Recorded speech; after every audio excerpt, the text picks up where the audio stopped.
Welcome dear students. आज analog circuits में हम स्टडी करेंगे feedback amplifier and its types. After completing this topic, you will be able to list the drawbacks of basic amplifier. You will be able to describe the structure of a feedback amplifier. You will be able to classify the feedback amplifier. You will be able to find the open loop gain and closed loop gain of a feedback amplifier. Basically अगर मैं इस topic की examination point of view से importance की बात करूं तो इस टॉपिक से आप थ्योरिकल टाइप की प्रॉब्लम्स ज्यादा एक्सपेक्ट करते हैं। गेन से आप बेसिक न्यूमेरिकल टाइप की प्रॉब्लम एक्सपेक्ट कर सकते हैं, लेकिन थ्योरिकल टाइप की प्रॉब्लम इस टॉपिक से काफी इंपॉर्टेंट है। आप शॉर्ट टाइप की और लॉन्ग टाइप की दोनों टाइप की प्रॉब्लम एक्सपेक्ट कर सकते हैं। तो थ्योरिकल टाइप की प्रॉब्लम के according examination point of view से टॉपिक हमारे लिए इंपॉर्टेंट है। अगर मैं इसकी प्रैक्टिकल इंपॉर्टेंस की बात करूं तो नेगेटिव फीडबैक जो है वो स्टेबिलिटी के लिए प्रैक्टिकली बहुत ज्यादा यूज किया जाता है, बहुत ज्यादा प्रिफर किया जाता है। तो इस टॉपिक की प्रैक्टिकल इंपॉर्टेंस भी बहुत ही ज्यादा है। तो चलिए टॉपिक स्टार्ट करते हैं। तो सबसे पहले हमें यहां पर यह अंडरस्टैंड करना होगा कि जो बेसिक एम्पलीफायर हमने पढ़ लिया है उसकी ड्रॉबैक्स क्या होती हैं। तो बेसिकली जो हम लोगों ने बेसिक एम्पलीफायर पढ़ा हुआ है उसमें जो सबसे इंपॉर्टेंट ड्रॉबैक्स हमने डिस्कस की हुई हैं वो एक तो हमने डिस्कस की हुई है फ्रीक्वेंसी डिस्टॉर्शन, एक हमने डिस्कस किया हुआ है फेज डिस्टॉर्शन और एक हमने डिस्कशन किया हुआ है एम्पलीफिकेशन गेन। तो एम्पलीफिकेशन गेन में किस तरह की ड्रॉबैक आती है ये भी हमें अभी अंडरस्टैंड करना है, और साथ ही साथ इनपुट एंड आउटपुट रेजिस्टेंसेस।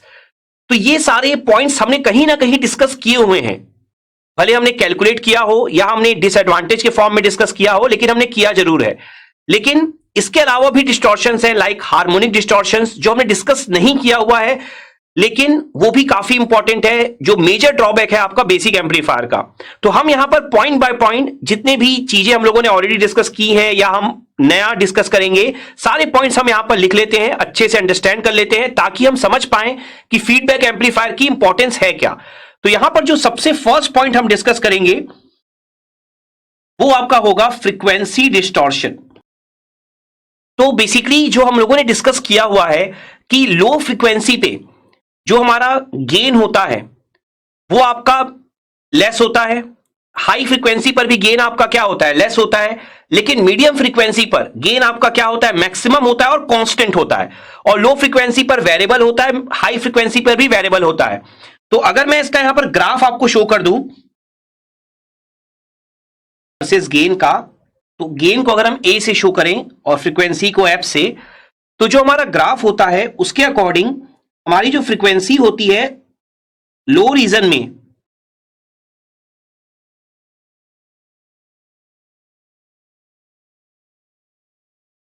तो ये जो हमारी फ्रीक्वेंसी है अगर हम देखें यहां पर, तो जो आपका लो रीजन होता है, लो फ्रीक्वेंसी रीजन, वहां तक आप देख सकते हो कि जो आपका गेन है वो लगातार इंक्रीज हो रहा है।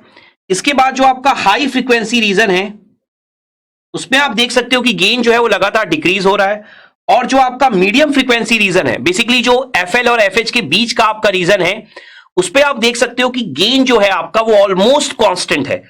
तो बेसिकली जो आपका गेन है आप देख सकते हो मीडियम फ्रीक्वेंसी पे तो सेम एम्पलीफिकेशन आपको मिल रहा है जो भी आपका इनपुट सिग्नल होगा, लेकिन हाई फ्रीक्वेंसी पर एम्पलीफिकेशन जो है वो कांस्टेंट नहीं है और लेस एम्पलीफिकेशन भी मिल रहा है। सिमिलरली लो फ्रीक्वेंसी पर भी लेस एम्पलीफिकेशन मिल रहा है और कांस्टेंट नहीं है।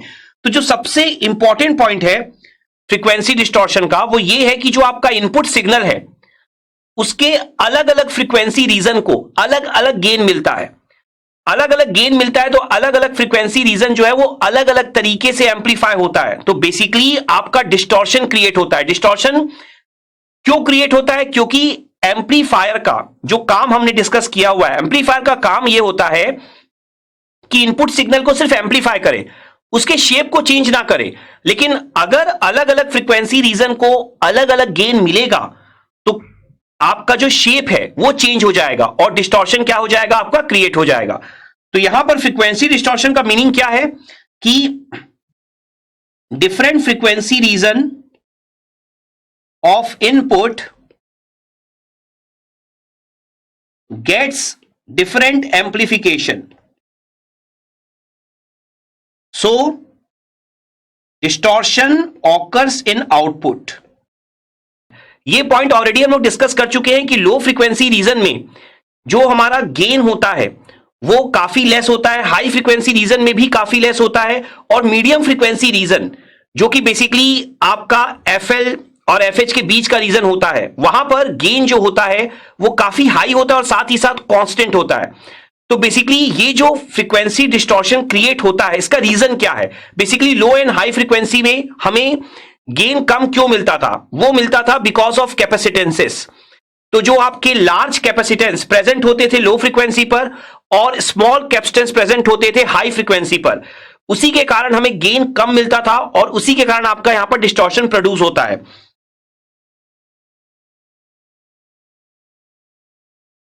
तो in low frequency region, effect of large capacitances reduces the gain, and in high frequency region effect of small capacitances reduces the gain। Basically high frequency region में हम जंक्शन कैपेसिटेंस कंसीडर करते हैं और साथ ही साथ जो CSH बेसिकली जो आपका लोड कैपेसिटेंस होता है जिसके कारण आपका बैंडविड्थ डिसाइड होता है एम्पलीफायर का, वो कंसीडर करते हैं, जिसके कारण से आपका जो गेन है वो रिड्यूस होता है। तो ये सारी चीजें ऑलरेडी आप एम्पलीफायर में डिस्कशन कर चुके हैं। यहां बस हमने ये देखा कि ये चीजें जो हैं, ये जो रीजंस हैं, इनके कारण कैसे डिस्टॉर्शन क्रिएट होता है। नाउ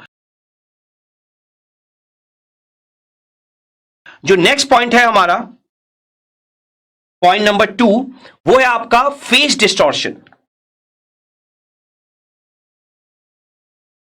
तो फेज डिस्टॉर्शन का भी सेम कंसेप्ट हमने स्टडी किया था जैसे फ्रीक्वेंसी डिस्टॉर्शन का किया था। लो फ्रीक्वेंसी रीजन में जो फेज मिलता है इनपुट सिग्नल को, फेज शिफ्ट जो मिलती है वो ग्रेटर देन 180 डिग्री मिलती है। मीडियम फ्रीक्वेंसी रीजन में फेज शिफ्ट जो मिलती है आपकी वो 180 डिग्री मिलती है, और हाई फ्रीक्वेंसी में जो फेज शिफ्ट आपको मिलती है वो 180 डिग्री से कम मिलती है। तो different portion of input signal को डिफरेंट आपकी फेज शिफ्ट मिलती है, जिसके कारण अगेन डिस्टॉर्शन आपका क्रिएट होता है।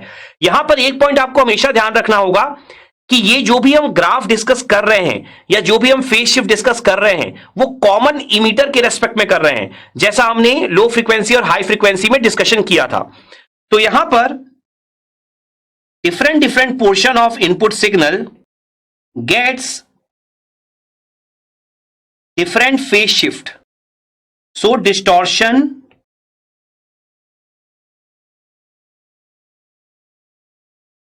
occurs in output। बेसिकली आप यहां पर ये पॉइंट भी रिपीट कर सकते हैं जो आपने पहले पढ़ रखा है कि low frequency region gets phase shift greater than 180 degree, high frequency region gets phase shift less than 180 degree, and medium frequency region gets phase shift equal to 180 degree. तो चूंकि आपके अलग अलग रीजन अलग अलग फेज शिफ्ट अचीव करते हैं, जिसके कारण आपका डिस्टॉर्शन यहां पर क्रिएट होता है। तो ये भी बेसिक एम्पलीफायर का एक मेजर ड्रॉबैक है। नाउ अगर हम थर्ड टाइप के ड्रॉबैक की बात करें तो ये होता है हमारा हार्मोनिक डिस्टॉर्शन।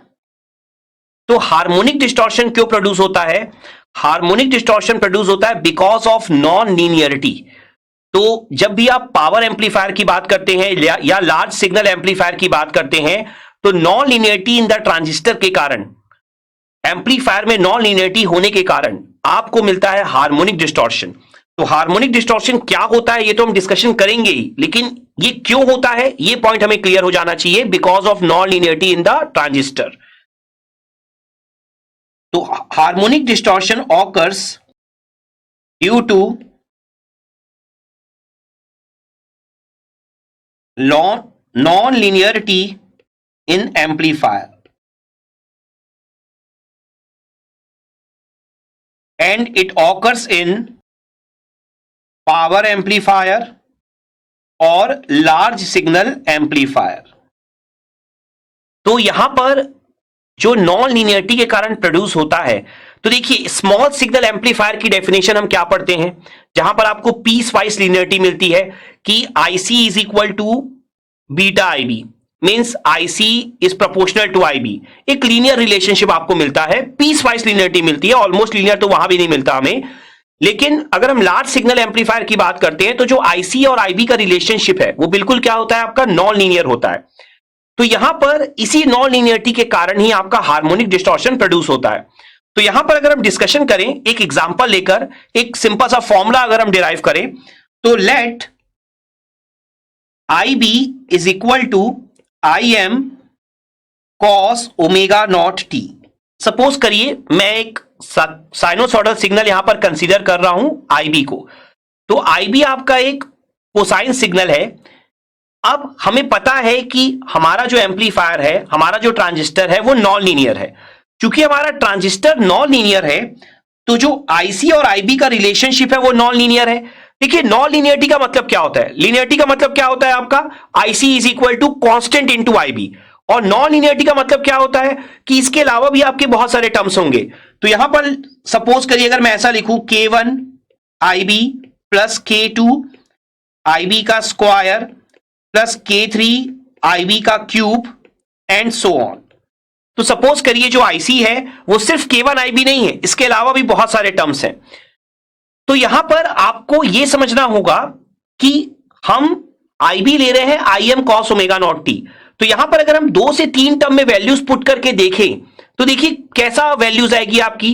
देखिए K1 IB, तो जब यहां पर आप ऐसा लिखेंगे K1 IM cos omega not t, then K2 IM square cos square omega not t, then K3 IM cube cos cube omega not t and so on. तो यहां पर आप क्लियरली देख सकते हैं कि जो आईसी की आपकी वैल्यू आएगी, देखिए किस फॉर्मेट में आएगी। हमने एक एग्जांपल कंसीडर किया है, तो अगर आप फॉर्मेट देखें तो cos स्क्वायर थीटा ये होता है आपका 1 प्लस cos 2 थीटा बाय 2। इसके अलावा भी और भी कांस्टेंट टर्म जनरेट हो सकते हैं, लेकिन यहां पर cos स्क्वायर थीटा का ही अगर आप एग्जांपल लेके देखें तो एक आएगा 1 प्लस cos 2 थीटा बाय 2। इसका मतलब क्या है, इसका मतलब आपका यह है कि cos स्क्वायर थीटा के कारण आपका एक डीसी टर्म क्रिएट होगा, एक कांस्टेंट टर्म क्रिएट होगा। यहां पर अगर मैं एक वैल्यू पुट करके आपको शो कर दूं जिससे आपको प्रॉपर आइडिया लग जाएगा कि किस फॉर्मेट में हम आंसर यहां पर एक्सपेक्ट करते हैं, तो K2 IM square by 2 1 plus cos 2 omega not t and आप सो ऑन कर दीजिए। तो यहां पर देखिए फॉर्मेट का आइडिया आपको लगने वाला है। अगर आप ध्यान से देखें तो K2 IM स्क्वायर बाय 2 जो है वो डीसी टर्म होगा।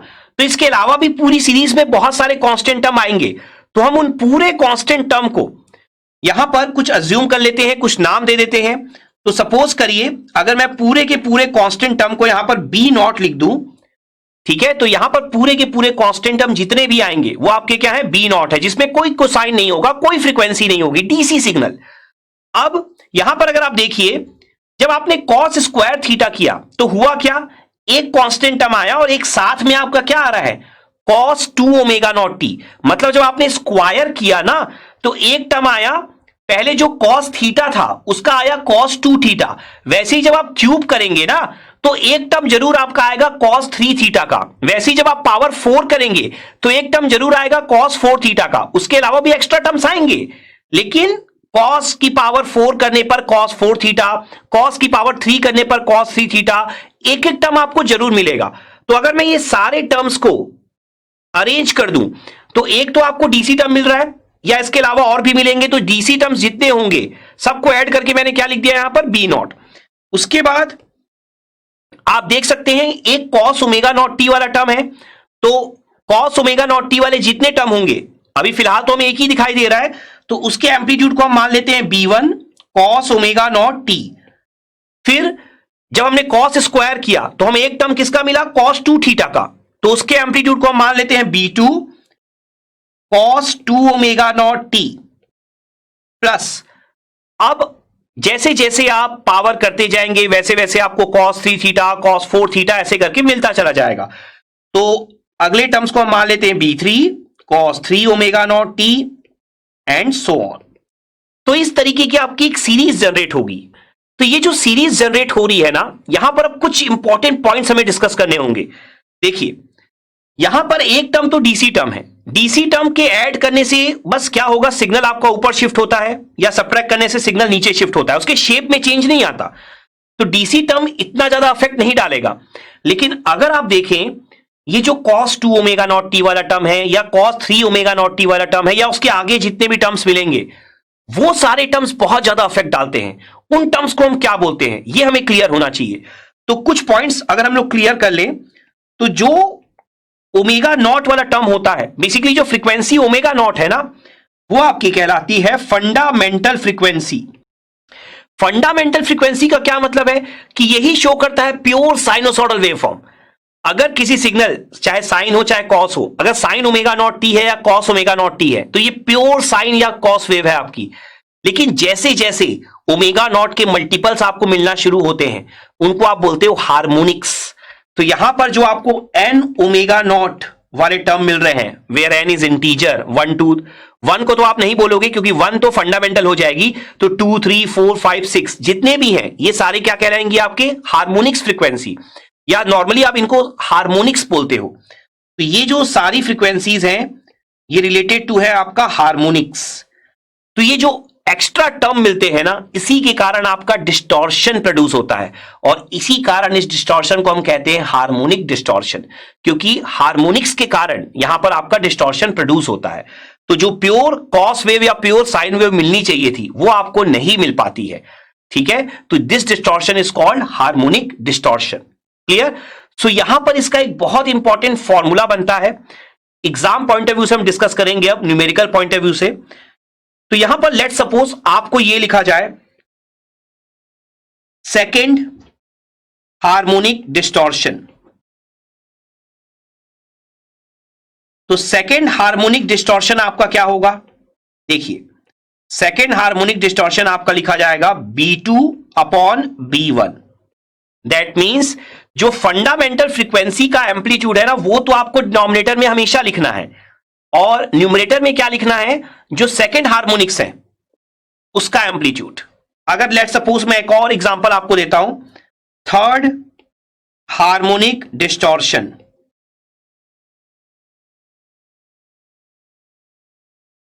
तो थर्ड हार्मोनिक डिस्टॉर्शन क्या हो जाएगा आपका, B3 अपॉन B1। मतलब B1 हमेशा रहेगा, जो फंडामेंटल फ्रीक्वेंसी है ना वो आपके डिनोमिनेटर में हमेशा रहेगा, उसका एम्पलीट्यूड, और उसके बाद जो हार्मोनिक टर्म्स हैं उनके एम्पलीट्यूड। तो इसी को अगर आप लिखो यहां पर nth हार्मोनिक डिस्टॉर्शन, तो ये लिखा जाएगा आपका Bn अपॉन B1, ठीक है। तो इस तरीके से आप हार्मोनिक डिस्टॉर्शन इंडिविजुअली निकाल सकते हो। अब यहां पर अगर हम डिस्कस करते हैं टोटल हार्मोनिक डिस्टॉर्शन की, तो यहां पर हम क्या करते हैं कि इनको कुछ नाम दे देते हैं, सेकेंड, थर्ड या nth को। तो लेट सपोज हम सेकेंड को नाम दे देते हैं D2, थर्ड को नाम दे देते हैं D3 और nth को हम नाम दे देते हैं Dn, ठीक है। तो जो टोटल हार्मोनिक डिस्टॉर्शन आपका होता है, इसे हम नाम दे देते हैं HD टोटल। तो ये होता है आपका under root D2 square plus D3 square up to Dn square. तो ये हमारा होता है टोटल हार्मोनिक डिस्टॉर्शन, ठीक है। तो ये काफी इंपॉर्टेंट डिस्टॉर्शन है। आगे आप देखेंगे जब हम फीडबैक एम्पलीफायर स्टार्ट करेंगे कि हार्मोनिक डिस्टॉर्शन को फीडबैक एम्पलीफायर के थ्रू आप किस तरीके से मिनिमाइज करते हो। फिनिश नहीं होगा, मींस जीरो नहीं होगा हार्मोनिक डिस्टॉर्शन, लेकिन आप मिनिमाइज कर सकते हो बाय यूजिंग फीडबैक। तो कौन सा फीडबैक यूज होगा ये भी हम डिस्कस करेंगे। तो ये होता है आपका हार्मोनिक डिस्टॉर्शन, और ये भी एक मेजर ड्रॉबैक है आपकी बेसिक एम्पलीफायर की। नाउ जो नेक्स्ट ड्रॉबैक होती है हमारी बेसिक एम्पलीफायर की, वो होती है गेन, वैल्यू ऑफ गेन। तो जो ये वैल्यू ऑफ गेन है, यहां पर इंपॉर्टेंट पॉइंट क्या है कि इस गेन की वैल्यू के कारण आपको अनस्टेबिलिटी मिलती है या स्टेबिलिटी काफी लेस मिलती है। तो गेन की स्टेबिलिटी को इंप्रूव करना ही आपका काम होता है फीडबैक एम्पलीफायर का। तो अगर हम डिस्कस करें यहां पर कि बेसिक एम्पलीफायर में स्टेबिलिटी ऑफ गेन जो होती है वो काफी कम होती है, और फीडबैक एम्पलीफायर का यूज करके आप स्टेबिलिटी ऑफ गेन क्या करते हो, इंप्रूव करते हो। ठीक है, तो stability of gain is very less in basic amplifier.